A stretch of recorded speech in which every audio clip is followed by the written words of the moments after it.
Welcome to Uriah Heep, the Magician's Podcast. I'll be covering every studio song the band has recorded and every bonus track that I can find. Each week we'll go over a new song from the beginning to where they are currently, and as they keep adding albums, I'll keep adding shows. Let the deep dive party begin. In the magic garden, some were singing, some were dancing. Hello and welcome to another episode of Uriah Heep, the Magician's Podcast. I am here this season with my fantastic and very knowledgeable co-host, Dave White. Dave, how are you doing? Hey, Scott. We're back together again. Once again. How was your week?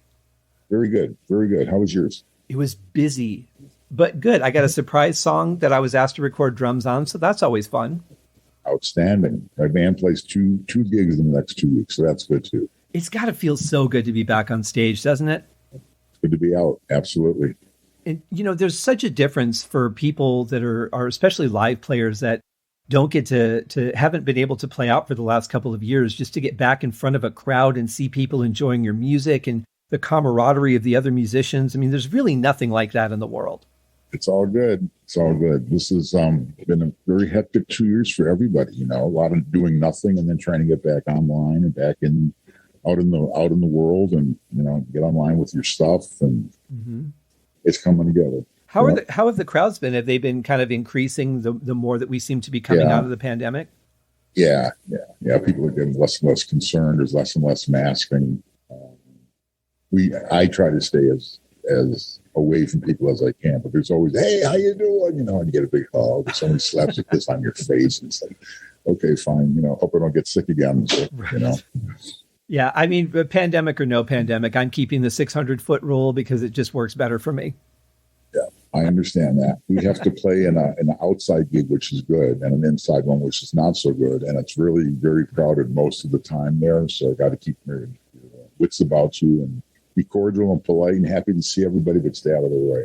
Yeah, and I would hope that people would really be still understanding of that with all that's happened. Depends how much we drink.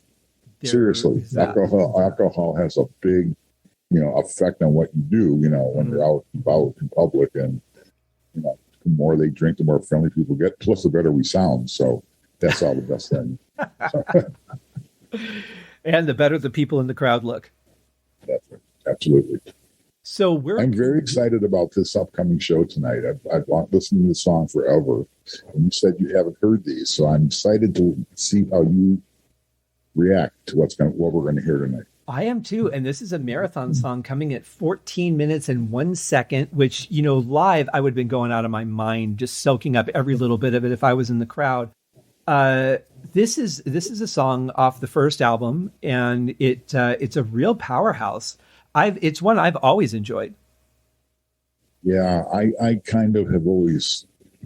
Let me turn down my trouble just a hair here.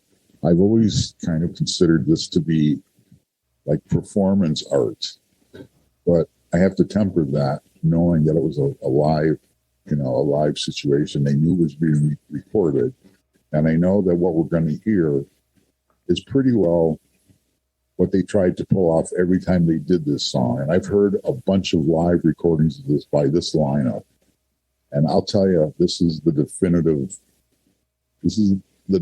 version I've ever heard of this song. The organ and the synthesizer solos that you're going to hear.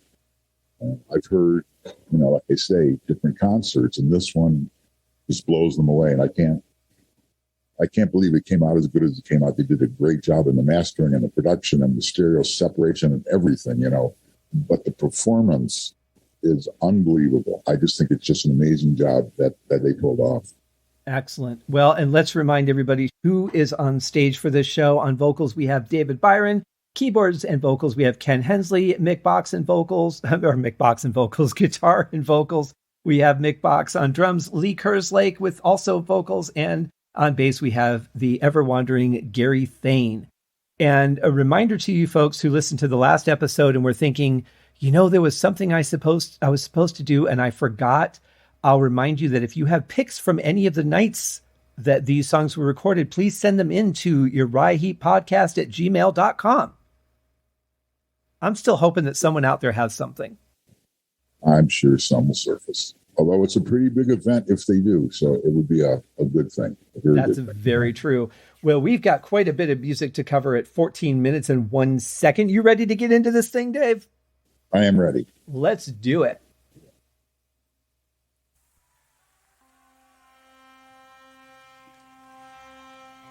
And it's a song that features the Moog simplifier and organ. And that's the one, yeah, Gypsy.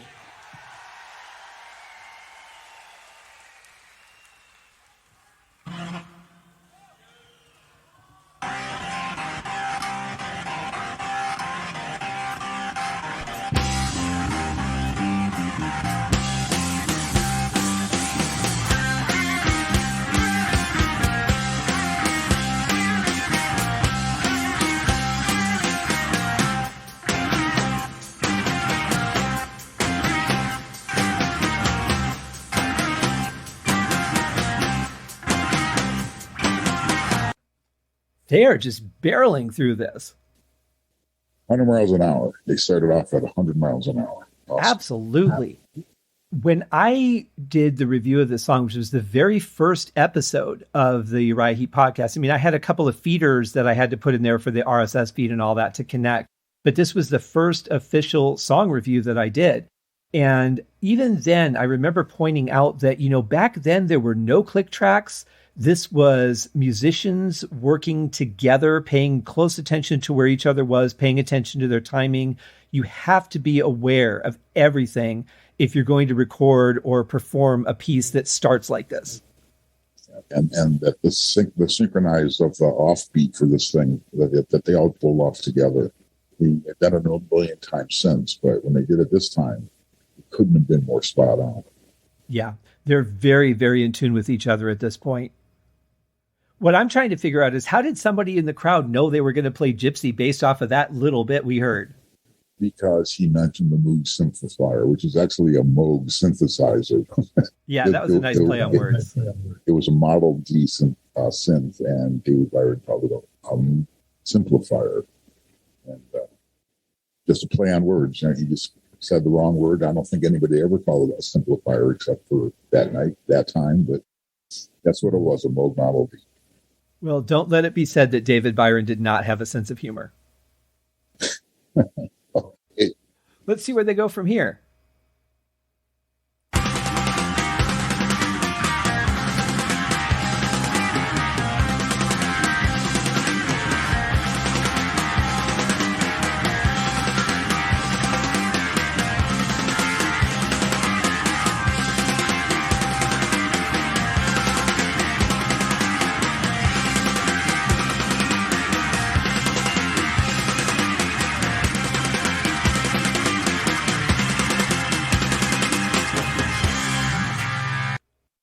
Mick drop out on that last one?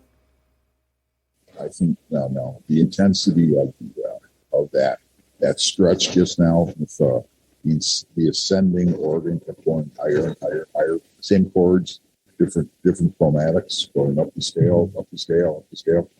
I don't think he dropped out. He just was in it. No, I don't think so at all. Interesting. I can say it was really well played by Lee Kerslake too, because most of those runs, he would start off quieter and end louder at the beginning and end of each one of those. There were a couple that were pretty consistently loud, but I thought that was a nice touch. Yeah. It was well done. And this is like a story. This is like the beginning of a book. This is like the story, except the first chapter, you're halfway into the novel. Like when it started. It didn't start quiet like a lot of their tunes. It just took off. Yeah, well put.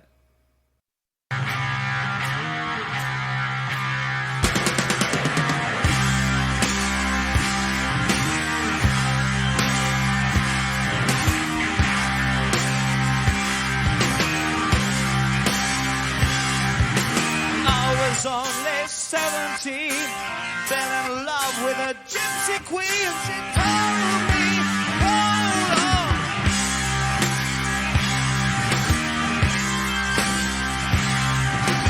Father was the leading man.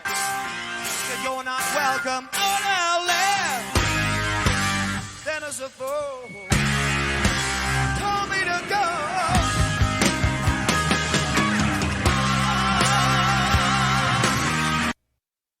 backing vocals are nice and strong. Yeah, I have to think that Ken was about 95% down on that swell pedal on the volume pedal for the organ. That thing has really got a nice distortion to it. And it's obviously straining everything, and it's loud, and it's not out of the norm of what he sounded like. It's like perfect. I really do feel like he's pushing some limits here in his sound. And I thought, what I thought was interesting too was listening to David's vocals there. It sounds like the mic was kind of moving around quite a bit. He was getting a little louder and quieter, but it didn't sound like it was his voice. It sounded like it was his mic technique. Could have been. I didn't notice that. I was focusing on the keyboard. Sorry. Oh, that's okay. The keyboards are so huge in this song. I mean, the song sounds so heavy in this version. And the way they mixed it, they're not overbearing. They're not taking total precedence out of anything. They're just the way that those guys sounded then. This is the perfect mix of what they sounded like at full volume, going full bore. It was really a well put together song. Yeah, I would agree. And nowadays, when they do it, it's the same thing. It's just done a little differently, but it's the same intensity. It's the same everything. Bernie pulls us off like a champ all the time. And Phil, of course, does an outstanding job. But this version of what they did way back then, this is the one that I think most people think about when they think about Gypsy. It's probably this one. But when they play it live now, it is every bit as intense. Yeah. When I saw them both times they did it, and I thought, wow, they just have so much magic that they put into this song. It's heavy. It's huge sounding. It's got all the elements. I'm trying to figure out if they had one or two Leslies at this thing, and I don't have proof that they didn't have two. I know they have at least one, obviously, but if they had two, that would explain quite a bit, because you could overdrive one and maybe not overdrive the second one so hard with the preamp. Maybe you get a bit more definition, but you still get the grit and the grind. But that's what I'm thinking. But I wouldn't know without seeing pictures. Well, if we ever find out, that would be interesting, because that would make a huge difference in your capabilities sound-wise. Absolutely, yeah. And there's parts where it gets really quiet. As you'll see in his solo, all the distortion goes away for a little bit. And that's just the volume pedal coming back, and you change the drawbars or you add a different preset or something on the organ, but it gets very quiet for a while. But right now, at this volume, this is like Ken Hensley going for broke. Yeah, it's almost like unhinged how powerful it is at this point. And Mick, I don't think could play any harder or sound any better. It's perfect. It's just perfect. And it's hard when the organ is that huge sounding and that heavily distorted. It's really hard to find a good balance between organ and guitar, but I think they've got it here. I think they got it too. Yeah. Took me to a little shack, put a whip across my back.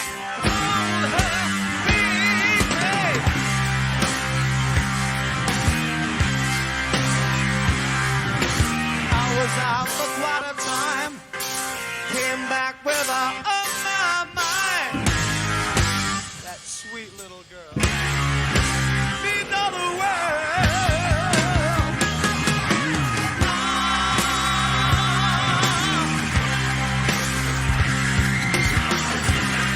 That was a nice little screech there. I see what you meant about the microphone dropping in and out. Yeah, I hear it. I've always heard it. I just didn't understand where you're coming from. Yeah, it does. It gets farther away from him. I think he's just moving around. Yeah, probably. Yeah. Yeah. This whole section that we just heard is like chapter 3 of this 10-chapter book. But we are now past the point. I think I'm in my head, in my own interpretation of this thing. We are past the point of getting to the point where it's going to really become performance art, and they've gone through the basics and they've set your head as to where this is going to go. And now it's going to start to be what I think is the way Gypsy probably, they tried to do it this way every time. Sometimes they probably got really close, but this one is the definitive recording that I've ever heard. I would be curious to hear like early live versions of it and see how much it had grown by this point. Well, I know that he plays different bits of Uriah Heep songs in his solo coming up in Ken's solo. He does different parts of different songs that, if you know, like you've gone through them all. So you'll pick out different things that I know what song that was from, I think. I remember this one, that song. But he picks up different pieces of things as he's going through. So his repertoire is very well represented in the solo coming up. And we stopped just now is where that starts. And he's using, he's using his equipment as his voice, like every musician does. But he had such an affinity for the use of the Hammond organ and the characteristics of Leslie and everything else that he's doing. He uses the Leslie as a voice, as another piece of artisticness, if you will. Well, this should be interesting because I honestly do not remember that. But like I said, it was like 30 years ago. Well, I think you'll find it. As the thing winds down, the swish becomes more and more noticeable.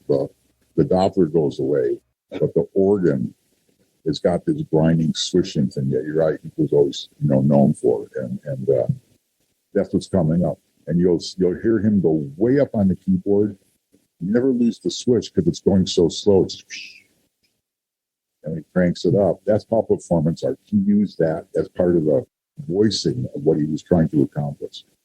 He's really good at it too. I mean, obviously, I'm a fan, but let's just hear it go.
Thank you for joining me on this episode of Uriah Heep, the Magician's Podcast.